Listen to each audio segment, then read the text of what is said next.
Alors aujourd'hui, je vais parler du livre Jacaranda de Gaël Faye que j'ai découvert grâce à deux de mes amis dans les cercles de lecture.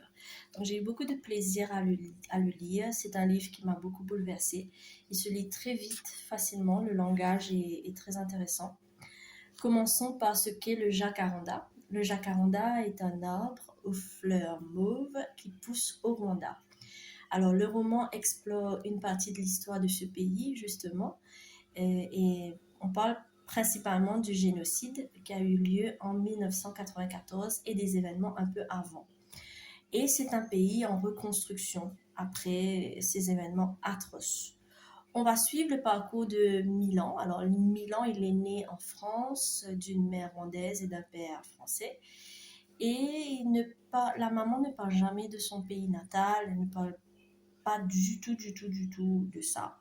Et Milan va apprendre à connaître ses origines un peu tout seul en assemblant des pièces de puzzle. Donc ça va commencer avec la rencontre de Claude, son cousin, finalement qui est pas tout à fait son cousin, et par ses voyages et ses rencontres. Donc il va apprendre les limites de ce qu'il doit dire, de ce qu'il peut dire, comment certains mots peuvent parfois déclencher des colères, des mauvais souvenirs. Et on refuse de lui raconter certaines choses. Donc, il essaye de faire la lumière un peu. Donc, il essaie de questionner sa maman, mais ça passe pas. Par exemple, il y a un passage, page 105, où elle lui dit, après tout, tu es un grand garçon, tu fais ce que tu veux, mais je t'aurais prévenu. Et puis, autre chose, je t'interdis de déranger ma famille ou Eusébie. Ils ont déjà leurs problèmes. Si tu vas là-bas, tu te débrouilles. Tu demandes à ton père de te payer l'hôtel.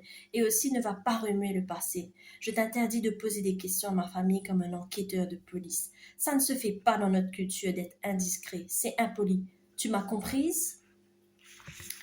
Donc voilà un peu dans quel climat Milan doit découvrir sa culture finalement.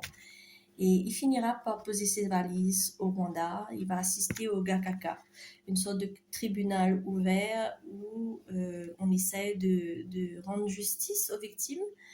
Et on parle de restituer les biens, de retrouver les corps parfois de ceux qui ont été tués.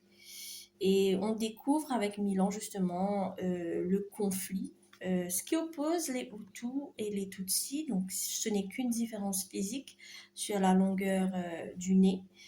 Et l'horreur aussi de voir comment des gens ordinaires ont massacré leurs voisins et leurs amis à cause d'une différence, à cause d'un ordre donné dans une radio. Euh, et ça a été un massacre pendant 3 mois.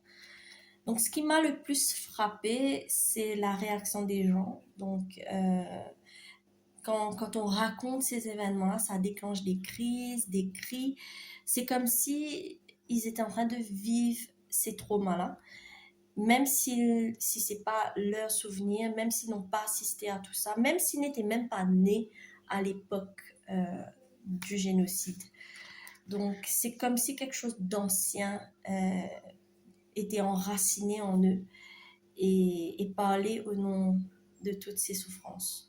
Donc, c'est vraiment un livre que je recommande.